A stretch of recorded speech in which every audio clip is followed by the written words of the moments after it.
After I was found, the house had been pasted in all the papers, all over TV. The local newspapers dubbed it Grimm's Castle. I never knew if that was a typo. Texans spell things different. For instance, we don't always add the ly. People whispered that my grandfather must have had something to do with my disappearance, with the murder of all the black-eyed Susans because of his freaky house. Shades of Michael Jackson and his Neverland Ranch, they muttered, even after the state sent a man to death row a little over a year later for the crimes. These were the same people who had driven up to the front door every Christmas so their kids could gawk at the lit-up gingerbread house and grab a candy cane from the basket on the front porch. I pressed the bell. It no longer plays Ride of the Valkyries. I don't know what to expect, so I am a little surprised when the older couple that opened the door look perfectly suited to living here. The plump, worn-down housefrau with the kerchief on her head, the sharp nose, and the dust rag in her hand reminds me of the old woman in the shoe. I stutter out my request.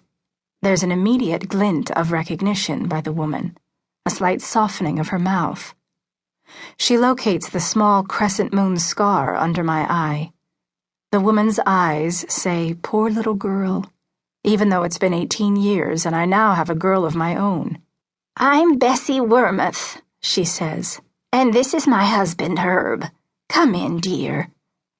Herb is scowling and leaning on his cane. Suspicious, I can tell. I don't blame him. I am a stranger, even though he knows exactly who I am. Everyone in a 500-mile radius does. I am the Cartwright girl, dumped once upon a time with a strangled college student and a stack of human bones out past Highway 10. In an abandoned patch of field near the Jenkins property. I am the star of screaming tabloid headlines and campfire ghost stories. I am one of the 4 black-eyed Susans. The lucky one. It will only take a few minutes, I promise. Mr. Wormuth frowns, but Mrs. Wormuth says, "Yes, of course."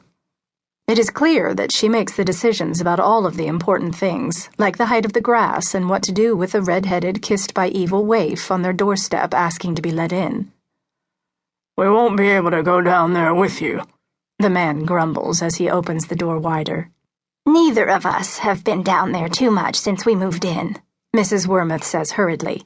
"Maybe once a year. It's damp, and there's a broken step. A busted hip could do either of us in.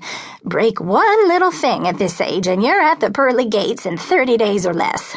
If you don't want to die, don't step foot inside a hospital after you turn 65.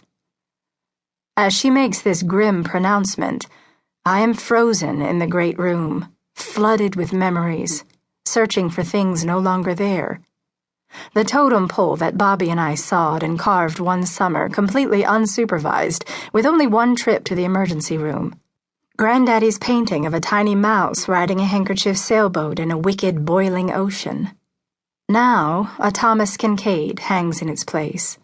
The room is home to 2 flowered couches and a dizzying display of knickknacks, crowded on shelves and tucked in shadow boxes. German beer steins and candlesticks, a Little Women doll set, crystal butterflies and frogs, at least 50 delicately etched English teacups, a porcelain clown with a single black tear rolling down. All of them, I suspect, wondering how in the hell they ended up in the same neighborhood. The ticking is soothing.